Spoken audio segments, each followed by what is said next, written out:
Are you serious? Are you serious? Folks, we have a coup, a military coup taking place right now in Zimbabwe.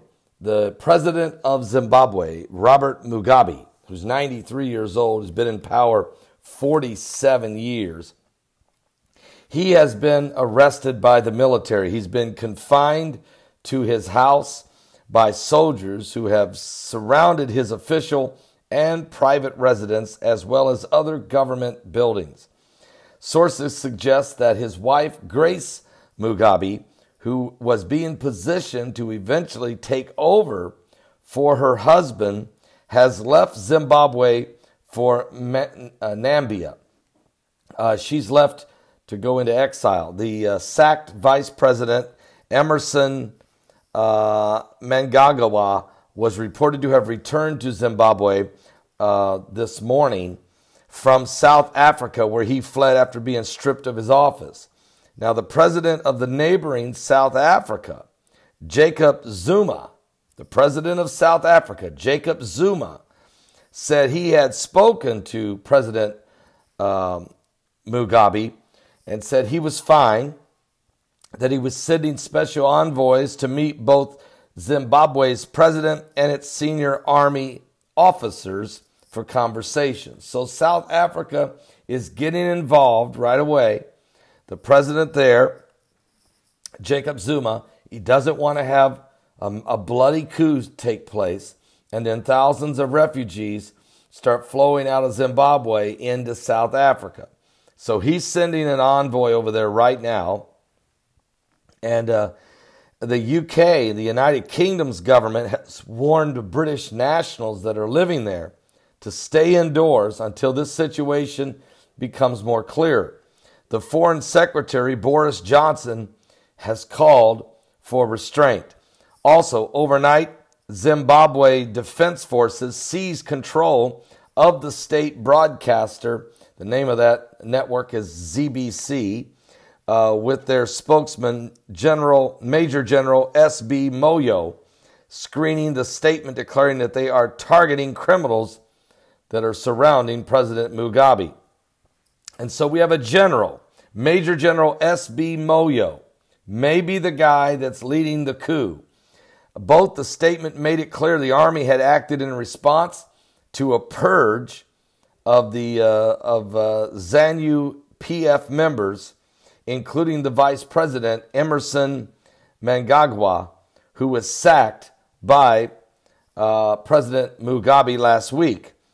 He fired him and had been angered by the failure of state media to report on a warning issued by the army chief, General Constantine Chigawiga, who had put out this statement on Monday. The situation in Zimbabwe has moved to another level.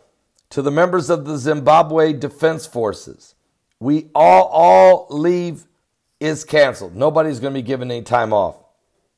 And you are all to return to your barracks with immediate effect.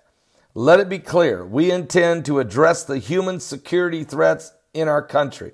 Therefore, any provocation will be met with an appropriate response. Armored vehicles and troops this morning have blocked the roads in central Harare around the government buildings and the presidential residence. There are reports that at least one minister, Ignatius Chamabo, who holds the finance brief, has been detained by the military. Chambo is a leading member of the G40 faction of the ruling ZANU-PF party, led by, of course, President Robert Mugabe's wife. Grace is her name, and she's vying to succeed the 93-year-old president. And this faction is believed to be the target of a military action.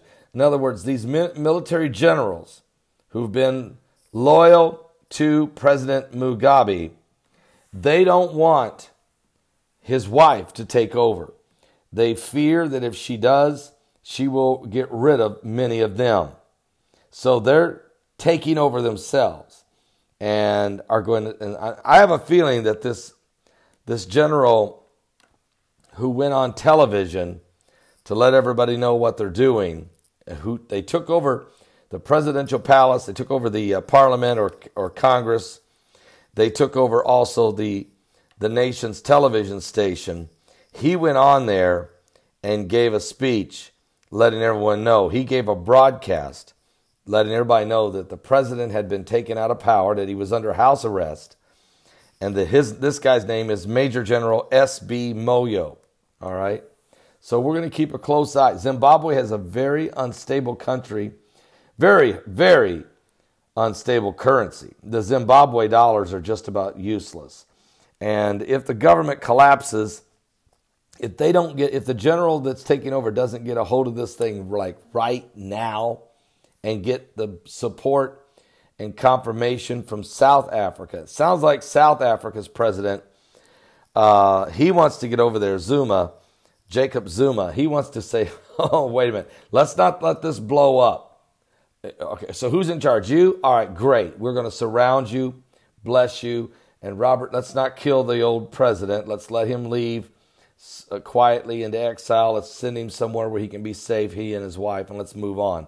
That would be the smartest move could be made in this current situation. Is it right? I don't know. Probably not. But at this point, it don't really matter. Stability is the most important thing. You see, it's probably not right that he's been in charge 47 years. And it's probably not right that he's just trying to hand the country to his wife before he dies. And because he's not a king. He's supposed to be an elected, okay? So there really probably needs to be elections and do it fairly.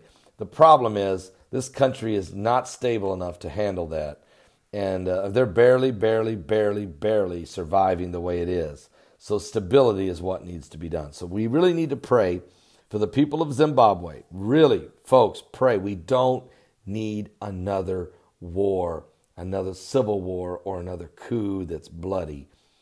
Let's see if they can transfer this power quietly and softly. Give your life to Jesus Christ. He's coming soon. This is what the Bible said would happen in the last days. There would be wars and rumors of wars. Nations would rise against nations, and there would be commotions and confusion among people. And we're seeing it right now.